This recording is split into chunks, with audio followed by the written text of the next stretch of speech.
अकोल्यात कवठा गावात खड्डे खोदून काढावं लागतंय पाणी। धरण असताना गावकऱ्यांना करावा लागतोय पाणी टंचाईचा सामना।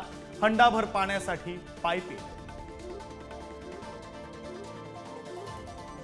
महाराष्ट्राचा पारा 46 अंशांवर पोहोचला। यंदाच्या तापमानाचा उच्चांक गाठला। कोकण, मध्य महाराष्ट्र, विदर्भाला उष्णतेच्या लाटेचा इशारा। मुंबईसह ठाणे, पालघर, रायगडला येलो अलर्ट।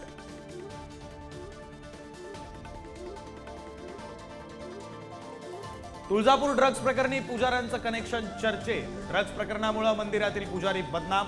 पुजारी मंडळाची प्रतिक्रिया। धाराशिव ड्रग्ज प्रकरणी 14 अटकेत, 21 फरार।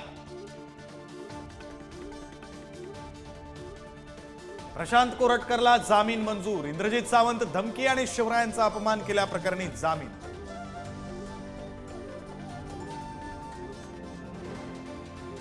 बीडमधून आणखी एक धक्कादायक प्रकार समोर। अवादा कंपनीच्या सुरक्षा रक्षकांचे हातपाय बांधून 13 लाखांची चोरी।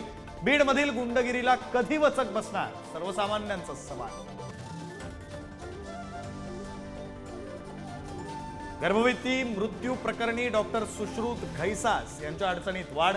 घैसास यांच्यावर 2 दिवसात कारवाई होणार असल्याची माहिती। दोन्ही अहवालामध्ये डॉक्टर घैसास दोषी असल्याची माहिती।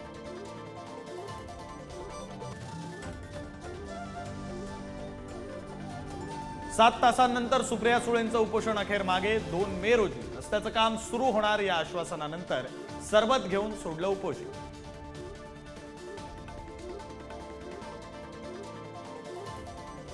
स्थानिक स्वराज्य संस्थांच्या निवडणुकीसाठी अजित पवारांचा प्लॅन ठरला। अजित पवार आठवड्यातील 4 दिवस महाराष्ट्र दौरा करणार। सोमवार, मंगळवार, बुधवार शासकीय कामकाज पाहणार।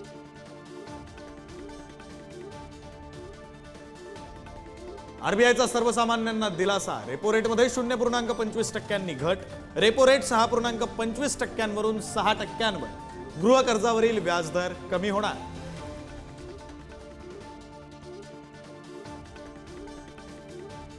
अमरावती शहरामध्ये रील स्टारचा धुमाकूळ। भर रस्त्यात रील्ससाठी खुलेआम नाच। पोलिसांच्या कारवाईकडे आता लक्ष।